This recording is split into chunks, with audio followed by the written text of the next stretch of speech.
I'm going to tell you something I never said out loud. Not to my mother, not to the bishop, not even to myself for the longest time. The first time I said no to my husband, I was not brave. I was just too tired to be afraid. The second time I said no, I learned what an Amish husband is allowed to do to a wife who refuses him twice. The answer is nothing. He is allowed nothing. He does not raise his hand. He does not raise his voice. He does not have to. The community does it for him, so quietly that for years I could not find the word for what was being done to me. I was 23 years old. This is Hannah, the Amish girl, the channel where I tell you the truth about the plain white farmhouses in Lancaster County you drive past on a Saturday and smile at, never knowing what happens behind the walls. Baptized at 18, married at 19, 2 babies before 23, and a little over a year ago I walked out with 1 suitcase and left those babies behind. I will tell you what they are allowed to do to a wife who says no twice. But before I do, you need to understand the house I am about to take you into, because the cruelty is not in any one night. It is in how long it takes, and how warm the hands are that turn cold. So stay with me. I am not asking you to do anything but witness. If you are watching in the dark with the sound low, tell me where you are watching from, so the next girl scrolling past at 2 in the morning sees your name and knows she is not the only one. And tell me one thing if you can.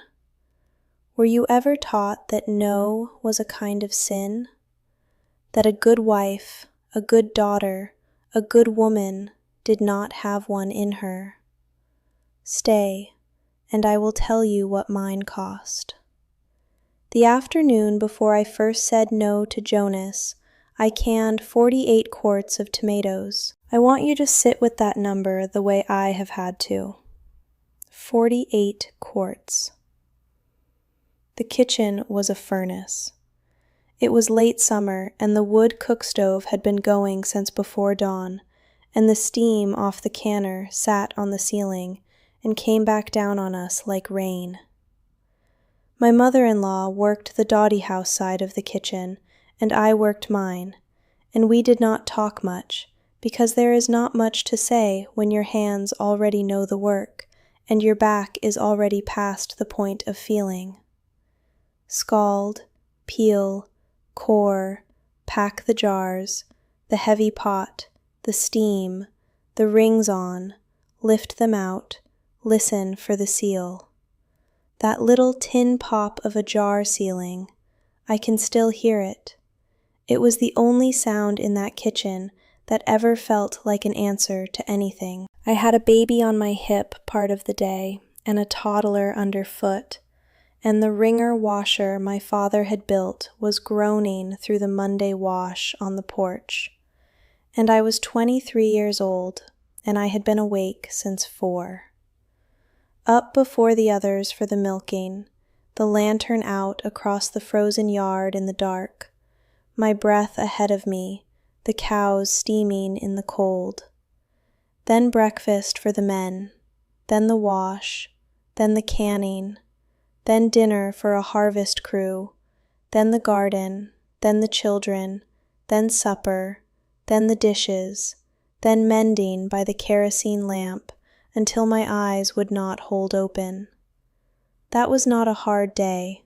I want to be honest with you. That was an ordinary day. That was a Tuesday like every Tuesday I could remember. This is the part the English never understand when they drive through and smile. They think the plainness is peace. They see the buggy on the 2-lane road and the wash on the line in straight white rows, and they feel something loosen in their chest, some longing for a simpler life. And the wash is in straight rows because a woman stood at a wringer for 3 hours. The quiet you find so restful is a woman who has learned not to make a sound. The peace you are looking at is a woman with nothing left. That was me. I was the piece you romanticize. I had been emptied out so completely, so slowly, over so many years, that there was almost nothing left of me to refuse with. They taught me that being good meant making myself smaller until there was nothing left of me to refuse with, and I was good. I was very, very good. And that emptiness, I learned much later, was not a side effect. It was the whole design. That night, Jonas reached for me in the dark, and for the first time in my marriage, I said no. I did not say it loud. I want you to understand how small it was. I said it the way you would say you were too tired to walk to the well, an ordinary, exhausted, human no, with no defiance in it. I was not making a point. I had nothing to prove. My body had simply reached the end of itself, and the word came out before I could decide whether I was allowed to say it. I had never once been allowed to say it. In 19 years of being a daughter and 4 years of being a wife, I do not think the word no had ever been mine to use about my own body. I had said no to a child reaching for the stove. I had never said it about myself. So when it came out of me in the dark that night, it surprised me almost as much as it must have surprised him. I lay there and I listened to it hang in the room like a thing I had broken and could not pick back up. Jonas did not answer me. He did not say a word. He turned his back in the dark and he breathed the way a man breathes when he is deciding something, slow and even, and the wood stove ticked downstairs as it settled, and I lay there in the room with the dark blue wedding dress hanging from its nail on the back of the door. There are no closets in a plain house, so the dress you marry in hangs on a nail for years afterward, watching you. And I waited for the floor to come back under me. It did not come back. Something had changed in the room, and I could not have told you yet what it was. But I knew, the way you know weather is coming, that I had done something the house would remember. He did not speak to me the next morning. Not at breakfast, not over the milking, not when I handed him the baby. The silence sat down at my table, and it stayed. To understand what was happening to me, you have to understand a word. The word is Gelassenheit. The English would translate it as yieldedness, submission, self-surrender. It is the most beautiful word in our whole faith, and it is the one they sharpened into a knife and handed to the men to use on the women. To be gelassen is to lay your own will down, your wants, your opinions, your no, and to let yourself be carried by God and by the church and by your husband. A demütig woman, a humble woman, a good woman, does not have a self that pushes back. She is low and quiet and useful. And to assert a self, to want something only because you want it, to refuse, that is not just disobedience. That is Hochmut, pride, the chief sin, the trapdoor under every Amish woman's feet. I was raised on Gelassenheit and Demut the way you are raised on bread. They were not rules to me, they were air. By the time I was a wife, I did not experience my own obedience as something done to me. I experienced it as virtue, as goodness, as the very shape of being a woman who loved God. That is the cruelest part of how it works. It does not feel like a cage from the inside. It feels like being good. And a woman who feels good does not run. So when I said no to my husband, I had not just declined him. In the architecture of that world, I had let pride into the house.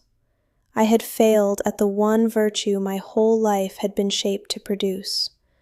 And the thing about the Ordnung, the rules of our church, the ones that are never written down because writing them down would let you argue with them, is that it is not enforced by a court.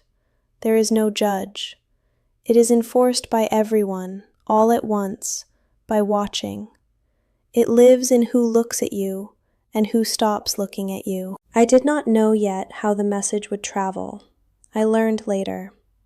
The deacon, the Armendiener, is the man who carries things, messages, concerns, the gathering of the verdict, going door to door before the council meeting to take the temperature of the district.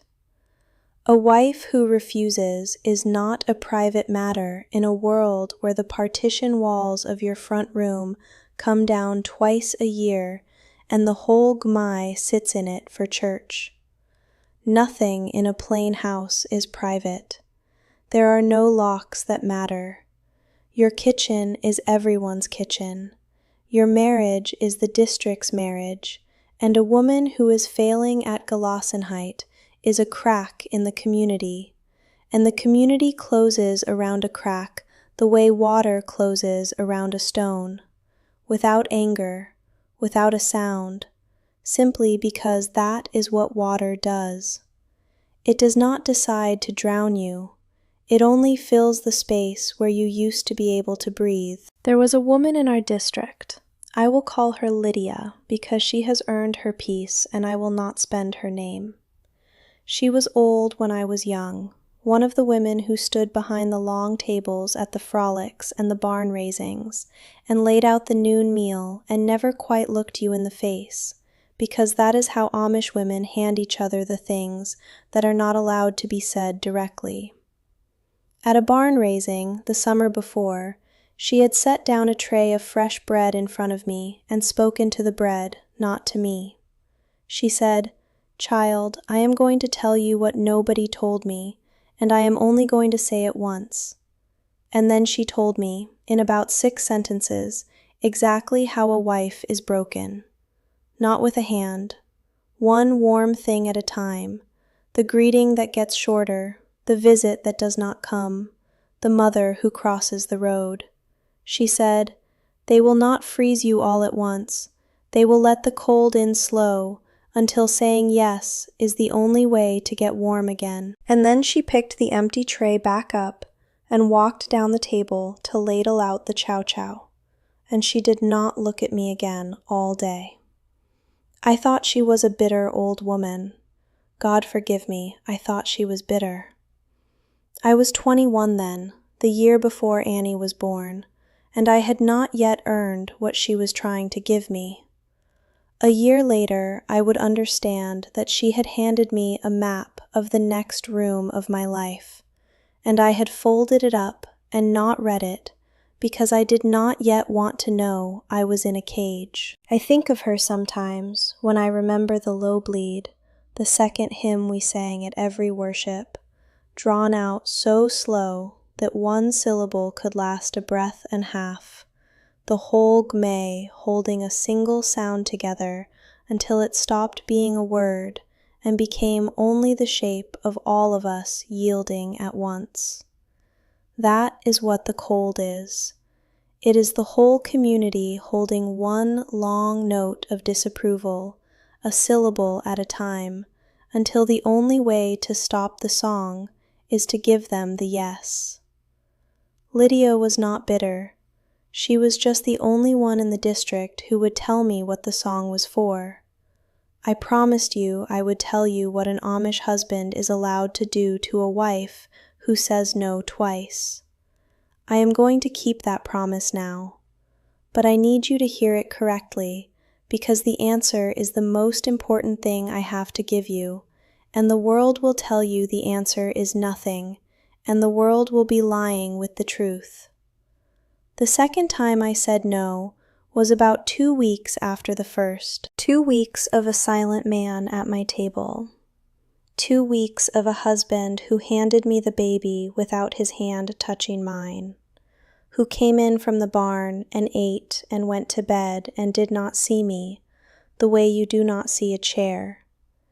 And I had spent those 2 weeks doing what I was trained from before I could read to do, making myself smaller, softer, more useful, more yielded, baking the things he liked, lowering my eyes, working the way you work a stuck jar lid, patient, patient, waiting for the seal to give.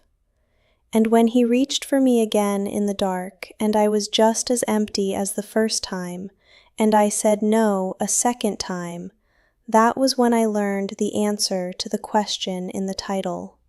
He turned his back again, and this time the cold did not stay in our bedroom. This time it walked out the door. My mother came to my kitchen that week with a basket of bread. She set it on the table.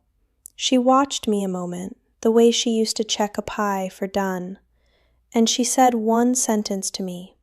She said, "A wife who lets the cold in cannot complain when the house freezes." Then she picked up her empty basket and walked out my door and did not look at me again. The minister came the next week and drank coffee at my table and said gentle things with teeth in them about how a marriage is a yoke that two pull and how a yoke does not work if one of the animals stops. My sister's visits got shorter. The circle letter that came around to the women of the district came to me a day late, then 2 days late. I was not shouted at. No one struck me. No one was cruel. That is not our way, and I need you to hear that, because it is the whole horror of it. There was nothing my husband was allowed to do to me, and he did not need a single thing he was allowed to do. The Ordnung did it. The Gmei did it. The slow, faithful, loving withdrawal of every warm thing in my world did it, until the temperature of my own house became the punishment, and the only thermostat in the room was the word yes. There is a word for what that was. I did not have it then. I had no language at all then. That was the point of how I was raised. The silence was load-bearing. My therapist gave me the word later, the English trauma counselor I see now, and she gave it to me the way you feed broth to someone who has not eaten in a long time, one slow spoonful, because a starved person cannot take a whole meal at once. She said the word coercive control. And weeks after that she gave me the harder one. She said, "Sadie, what you are describing is consent that is not consent, because the cost of the no had been made unbearable." I had to put my coffee down when she said it. Because the third time he reached for me, I said yes. I want to be honest with you, because this is a confession and not a complaint. I said yes the third time. Nobody made me with their hands. I lay in the dark, and I made the warmth come back the only way the world had left me. And in the morning the silence was gone. My mother's letters were warm again, and I told myself I had remembered how to be a good wife. I taught myself not to feel the difference between yes and surrender. I got so good at it that for 2 more years I did not know there was a difference. That is the part I have to say out loud, because somewhere a woman is listening who has also said the yes that was not a yes, and called it love, and called it duty, and called it being good, and she needs to hear another woman name it without flinching. The no was always mine. I just had it taken out of me so young I did not know it had ever been mine at all. And Jonas, I have to say this too. Jonas was not a monster. I have never called him one, and I am not going to start. He was a man handed a script for being a husband before he had any say in it, the same way I was handed a script for being a wife. A husband leads, a wife submits. He turned his back in the dark because turning his back was the only tool his world ever put in his hand. He was 23 when we married. No, 22. He was 22. 3 years older than me and not one day wiser, because the silence raised him too. He is not the thing I am angry at. The thing I am angry at does not have a face. It is the system, and the system handed both of us the same silence and never gave either of us another word. I live alone now in a small apartment in the city of Lancaster, 20 minutes and a whole universe from Gordonville. I am not divorced because in the old order I was never given a divorce. I was given the ban. My name was read once into the front of the worship, and then it was never said again. And after that, the Meidung, the shunning, closed over the place where I used to be, like water over a stone, exactly the way Lydia told me behind the bread that it would. My mother's letters come back to me unopened in my own handwriting. My father, the one time I passed him in town, looked through me as though I were made of glass. I do not hate them for it. They are doing the only faithful thing their world allows. The system is the thing. It was always the system. But I have to tell you what the system kept, because I will not pretend my freedom is clean. Levi is 7 now. Annie is 5. They live on Jonas's farm a few miles outside the city, being raised by the whole community to understand their mother as lost. I left them because the only way that world would have let me keep them was to disappear myself so completely that there would have been nothing left of me to mother them with, and I could not see how a disappeared woman raises a daughter to believe her own no is a whole sentence. So I left, and I carry that every day, and I am not going to dress it up for you. Some of what was taken does not come back. I send small things to my children through Jonas's sister, very carefully, and once in a long while there is a supervised hour where Annie does not quite remember me, and Levi has been taught to be careful with his face around me. I reach toward them the way you reach into cold water, slow, braced, through a thread so thin it might be nothing.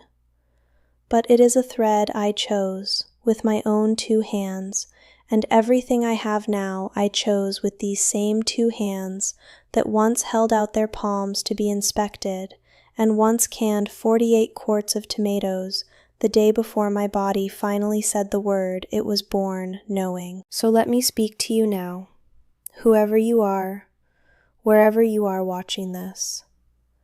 If you grew up in a house where your body was spoken about and never spoken to, I see you. If you were ever taught that the want of a thing only because you wanted it was a kind of pride God would punish, I see you.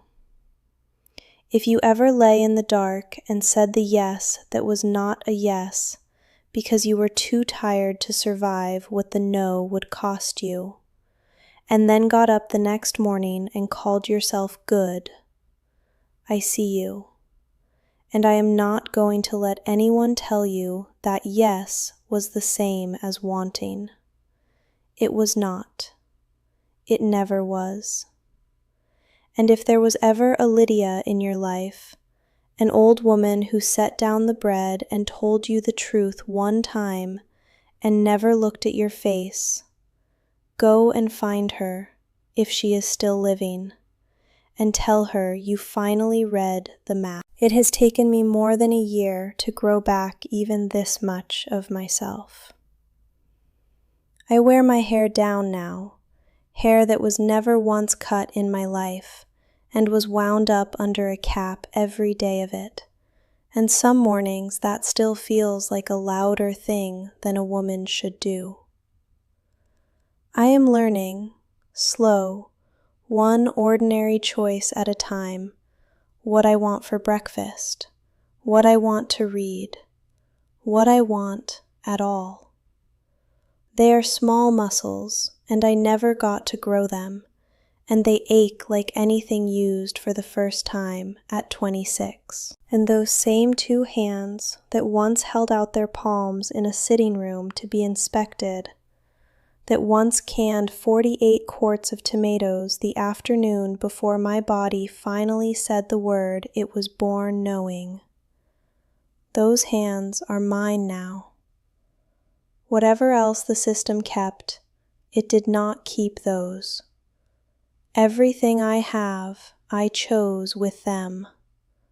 It is not much, and it is not clean, and my children are still on the other side of a thread I can barely feel.